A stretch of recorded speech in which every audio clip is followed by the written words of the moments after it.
On करूँ।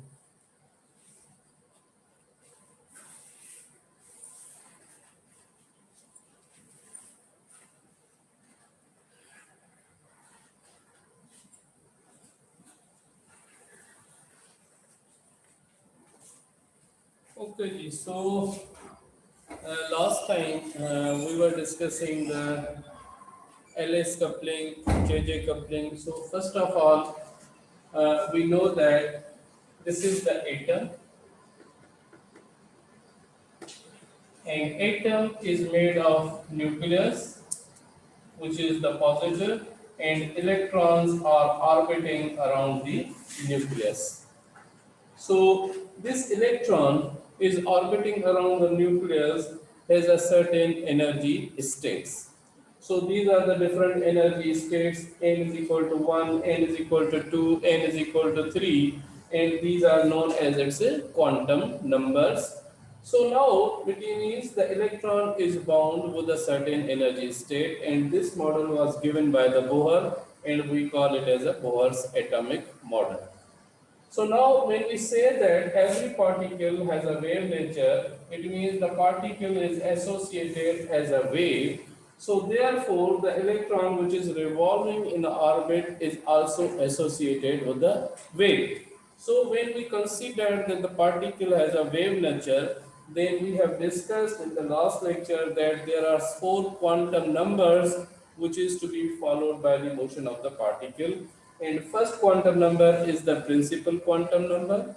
Second quantum number is the azimuthal or angular momentum quantum number.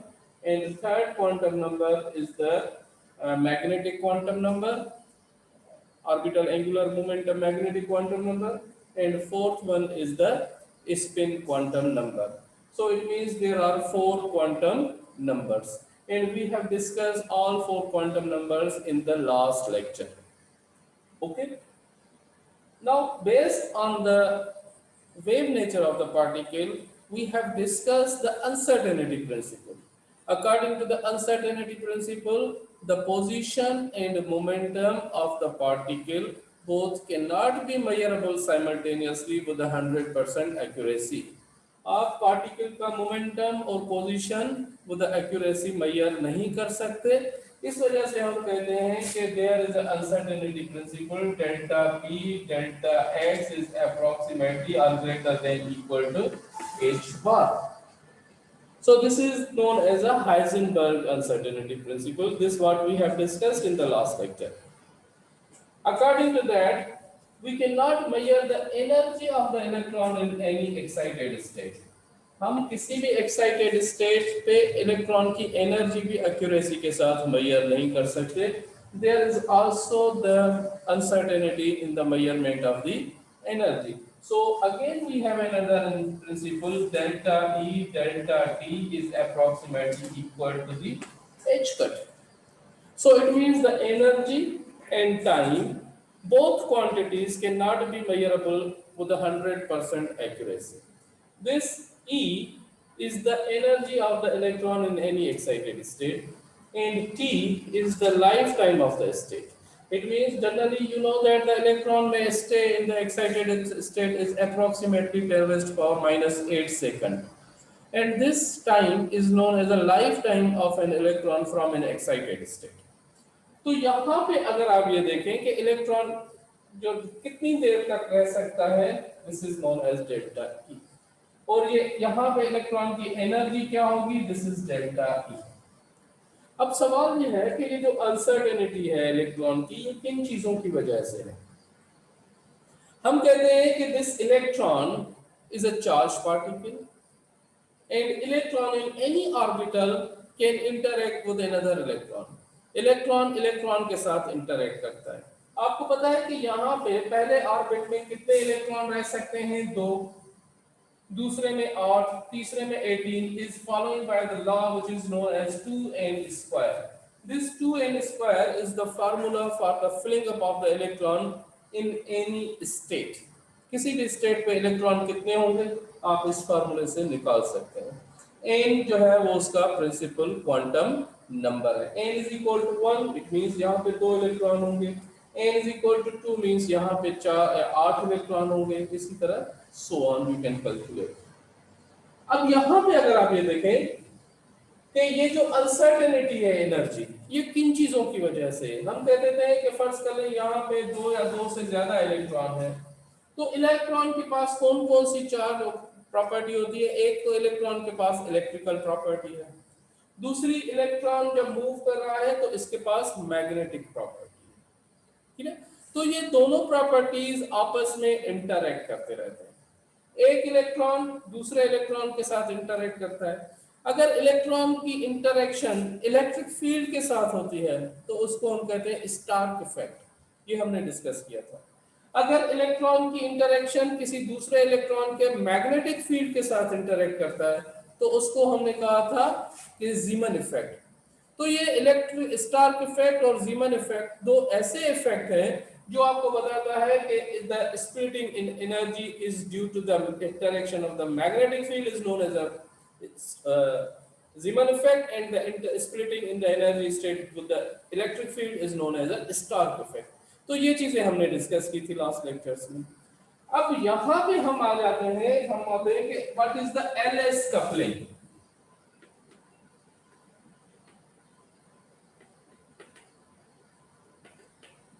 अब यहाँ पे अगर मैं ये कह देता हूं कि ये न्यूक्लियस है, ये एक इलेक्ट्रॉन है जो रिवॉल्व कर रहा है। For example, this is a simple model. We say that this is the hydrogen atom. अगर मैं ये कह देता हूं कि ये हाइड्रोजन एटम है, तो हाइड्रोजन एटम में कितने इलेक्ट्रॉन होते हैं? n is equal to 1. There is only a 1 electron in the hydrogen atom. अब उस हाइड्रोजन एटम में जब इलेक्ट्रॉन रिवॉल्व कर रहा है तो उसके दो क्वांटम नंबर कॉमन होते हैं। एक होता है एंगुलर मोमेंटम क्वांटम नंबर और दूसरा होता है spin. So there are two quantum numbers. One is the angular momentum quantum number,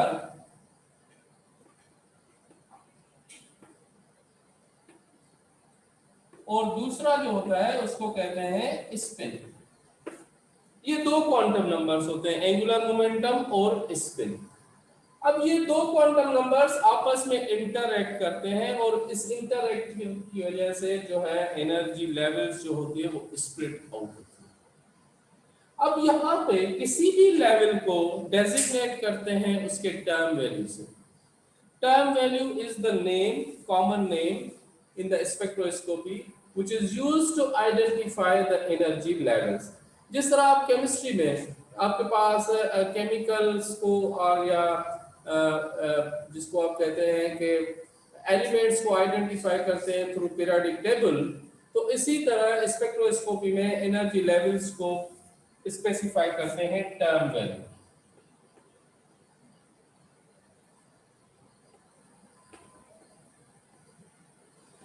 term value क्या होती है? It is the term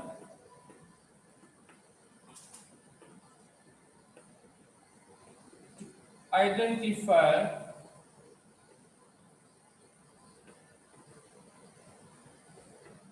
the state.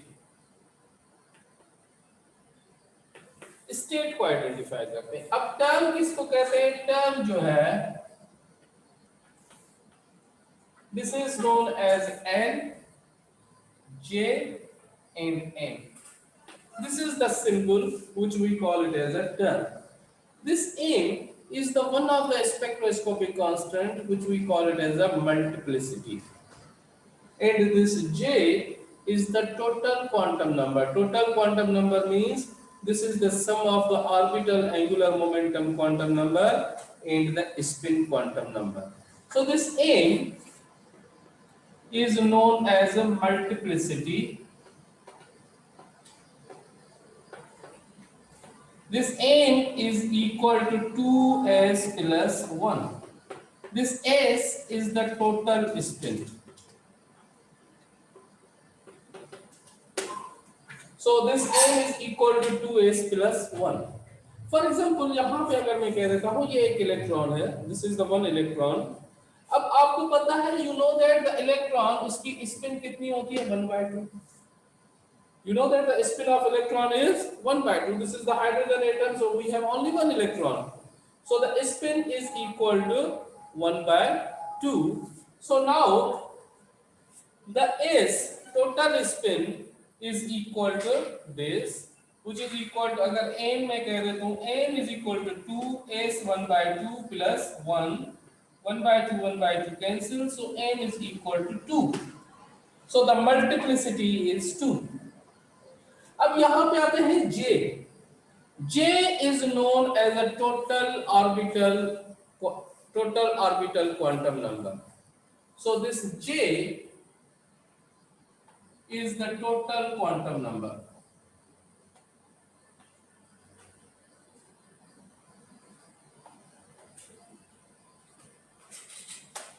अब यहां पे अगर आप ये देखें कि J है क्या,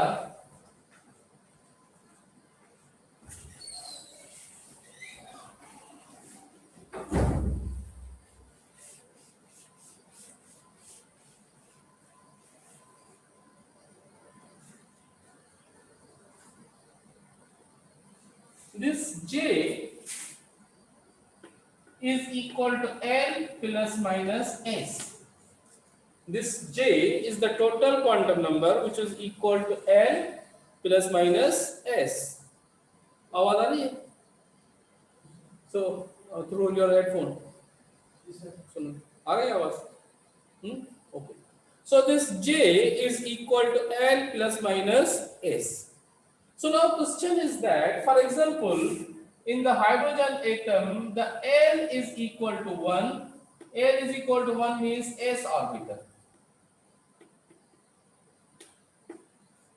अगर क्वांटम मैकेनिक्स, अगर आप हाइड्रोजन एटम की बात करें तो इलेक्ट्रॉन जो है L is equal to 0. L is equal to 0, which we call it as a S orbital. So now the value of J, which is equal to the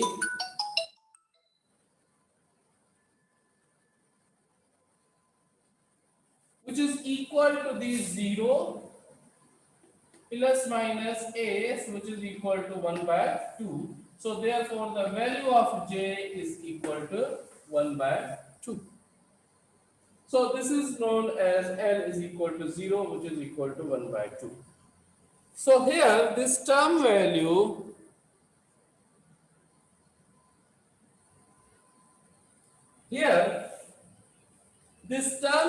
now can be written as L m into J. So this L shows the orbital. It means this is the nucleus and electron is in the first orbital, and first orbital is known as S. This first orbital is known as S orbital for L is equal to 0. अब यहाँ पे जो L है, this L indicates the orbital.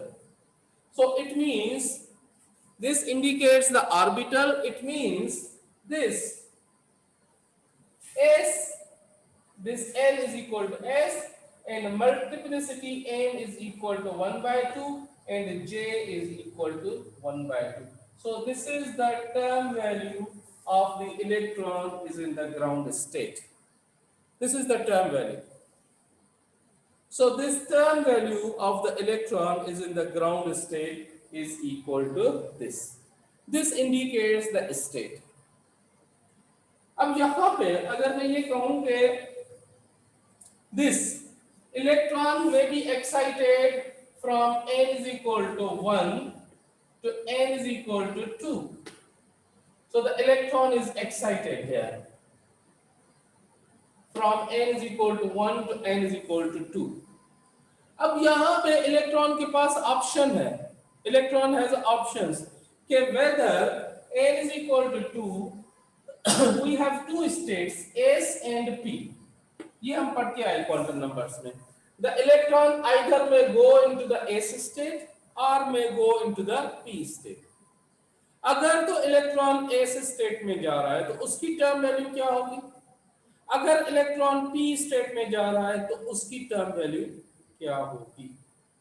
अब यहां से अगर आप ये देखें कि मैं कह देता हूं इलेक्ट्रॉन S स्टेट में गया है, जब इलेक्ट्रॉन S स्टेट में जाएगा तो आपकी जो टर्म वैल्यू होगी वो वही होगी. देखें m उसकी क्या होगी, S में है तो S की वैल्यू क्या है 1 by 2.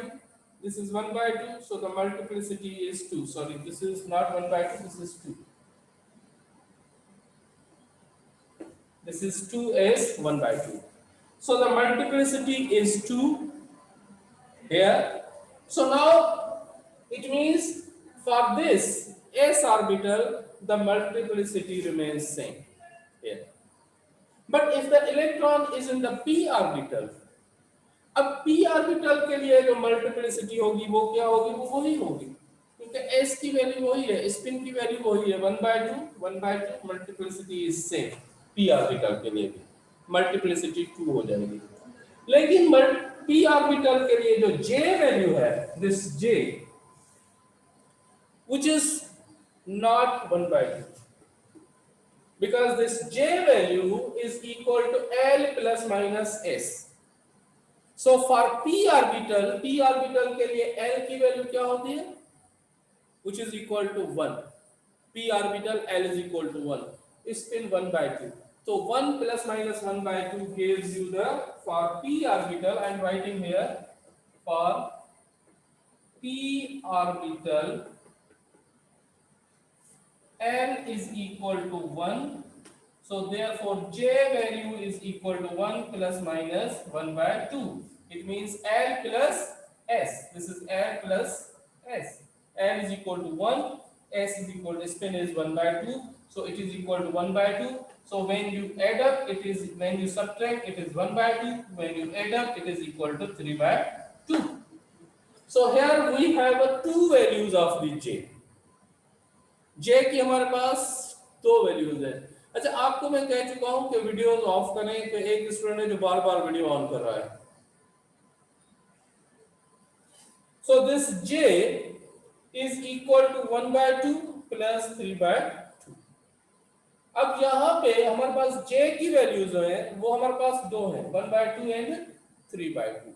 So now what is the term value for it, इसके लिए टर्म वैल्यू क्या है? So let us right the term value for it. अब यहां पे अगर आप ये देखें,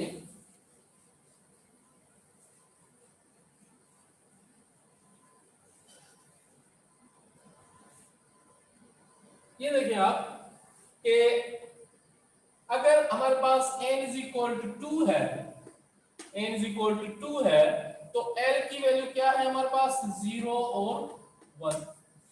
n की वैल्यू क्या होगी, l की 0 एंड 1। मींस 0 जब है तो s ऑर्बिटल, 1 जब है तो इसका मतलब है कहां पे है, p ऑर्बिटल। जब s ऑर्बिटल में है तो हमने कहा कि टर्म वैल्यू इज 2s 1/2। ये हमारे पास s के लिए है। s के लिए हमारे पास टर्म वैल्यू क्या आ गई, term value is equal to 2s 1/2। अब p के लिए l इज इक्वल टू 1, तो ये s की जगह जो l है वो क्या हो जाएगी, p। So this is equal to p now. So this p, इसकी जो मल्टीप्लिसिटी होगी व्हिच इज इक्वल टू 2, और इसकी जो टर्म वैल्यू होगी वो हमने मालूम की है कि j वैल्यू है which is equal to 1/2 and 3/2। So this is equal to 1/2 and 3/2। तो यहां पे दो टर्म वैल्यूज हैं। Clear? So we have two term values which is equal to 1/2 and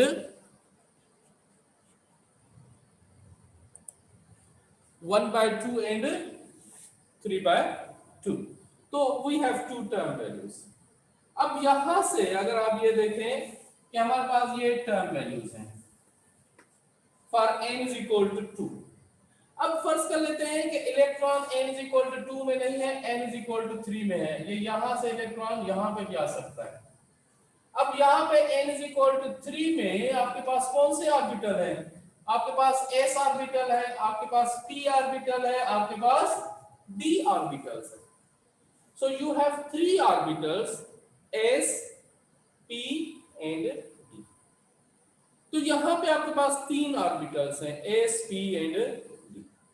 अब इन तीनों ऑर्बिटल्स में इलेक्ट्रॉन कहीं पे भी जा सकता है ना। अगर मैं ये कह देता हूं कि इलेक्ट्रॉन s ऑर्बिटल में है तो उसकी टर्म वैल्यू क्या होगी, वो वही होगी 2s 1/2। अगर इलेक्ट्रॉन p ऑर्बिटल में है तो टर्म वैल्यू क्या होगी, वो वही होगी 2p 1/2, 2p 3/2, दो वैल्यूज आ गई। लेकिन अगर इलेक्ट्रॉन d ऑर्बिटल में है तो फिर टर्म वैल्यू क्या होगी, let us discuss. So term value for the d orbital,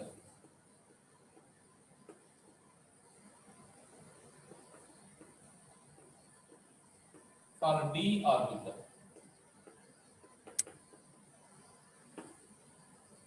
अब यहां पे आप ये देखें कि d ऑर्बिटल के लिए j की वैल्यू क्या है, j is equal l plus minus s, l की वैल्यू क्या होगी 2 और s की वैल्यू क्या है 1/2, तो यहाँ पे j की वैल्यू क्या होगी 3/2 एंड 5/2, क्योंकि जब आप इसको सब्ट्रैक्ट करेंगे 2 minus 1/2 gives you the 3/2, 2 plus 1/2 gives you 5/2, तो यहाँ पे j की वैल्यू कितनी आ गई 3/2 एंड 5/2। मल्टीप्लिसिटी तो वही होगी, s की वैल्यू सिंगल इलेक्ट्रॉन है तो s की वैल्यू क्या होगी 1/2, 1/2 clear, 2 into 1/2 gives you 1 plus 1 gives you 2, so the multiplicity is the same and j value is this is the j value। तो अब टर्म क्या होगी, what is the total term value for the d orbital, for the d orbital, तो हमें देखनी है कि d orbital के लिए टोटल टर्म वैल्यू क्या है। ठीक है जी, तो यहां पे अगर आप ये देखें कि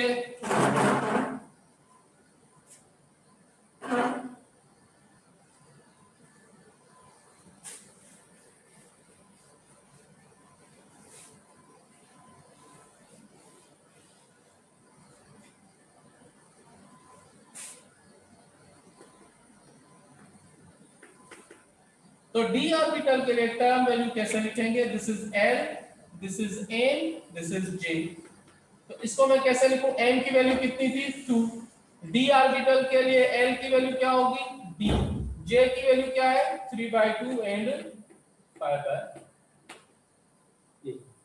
3/2 एंड 5/2, तो यहां पे हमारे पास दो वैल्यूज आ गई which is equal to 3/2 and 5/2। आप लोगों को काफी दफा कह चुका हूं कि वीडियोस ऑन नहीं करें, लेकिन आप समझ में नहीं आ रही आपकी बात, तो this 3/2 and 5/2 is the term value. अब यहाँ पे अगर मैं इसको देखूं, इसको मैं सॉल्व करूं, तो आपको पास इसको मैं कंक्लूड करूं, अगर आपके पास समझ में आ गया है तो मैं इसके अगर एनर्जी लेवल डायग्राम बनाता हूं तो आप उसको देख लें। अगर